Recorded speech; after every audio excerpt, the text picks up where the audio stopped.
Hello दोस्तों, YouTube channel जैविद study में आप सभी का बहुत बहुत स्वागत है। जैसा कि अभी 5 राज्यों में विधानसभा चुनाव संपन्न हुए हैं और इन्हीं विधानसभा चुनाव में से आज हम केरल विधानसभा की चर्चा करेंगे कि यहाँ से क्या क्या प्रश्न बन सकते हैं, अगले कौन यहाँ पर अगला मुख्यमंत्री होगा। इन्हीं सब बातों की चर्चा आज हम इस वीडियो में करेंगे। अगर आपने चैनल को सब्सक्राइब नहीं किया है तो चैनल को सब्सक्राइब कर लीजिए और बेल आइकन पर क्लिक कर दीजिए। तो चलिए देखते हैं केरल विधानसभा से क्या क्या प्रश्न हमारे एग्ज़ाम में बन सकते हैं। केरल विधानसभा चुनाव जो है, इससे देखते हैं कि किस पार्टी को कितनी सीटें मिली। तो यहाँ पर CPI-M जो है, इसको टोटल 62 सीटें मिली है, ये सबसे ज़्यादा है। CPI यानी कि communist party of India, M Marxist यानी मार्क्सवादी पार्टी ये है, तो इसको 62 सीटें मिली। INC यानी कि इंडियन नेशनल कांग्रेस को यहाँ पर 21 सीटें मिली, ये दूसरी सबसे सर्वाधिक बड़ी पार्टी यहाँ पर उभरी। उसके बाद CPI को, कम्युनिस्ट पार्टी ऑफ इंडिया को यहाँ पर 17 सीटें मिली, ये तीसरी सबसे बड़ी पार्टी यहाँ पर।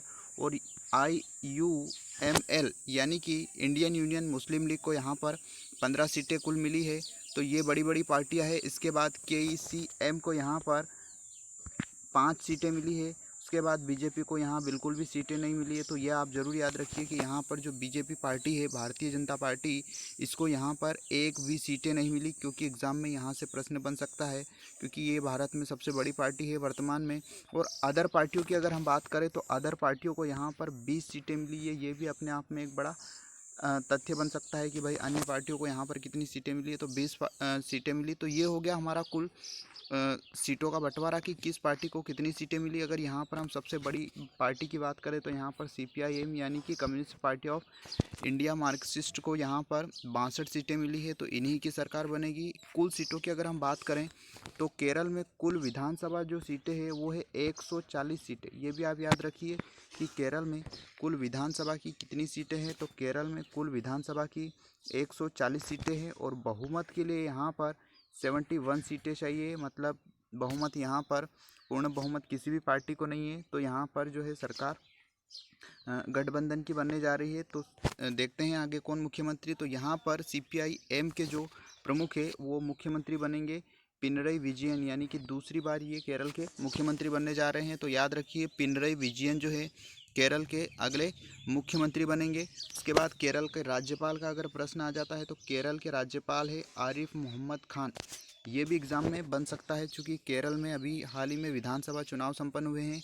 तो प्रश्न पूछा जा सकता है कि केरल के जो है वर्तमान राज्यपाल कौन है, तो आरिफ मोहम्मद खान है। उसके बाद लोकसभा की सीटों की अगर हम बात करें केरल में तो 20 यहाँ पर लोकसभा की सीटें हैं। मतलब लोकसभा के 20 सदस्य जो केरल से नियुक्त होकर जाते हैं। राज्यसभा की सीटों की अगर हम बात करें तो 9 यहाँ पर राज्यसभा की सीटें हैं केरल में। उसके बाद केरल की राजधानी है तिरुवनंतपुरम में, ये भी एग्ज़ाम में प्रश्न पूछा जा सकता है।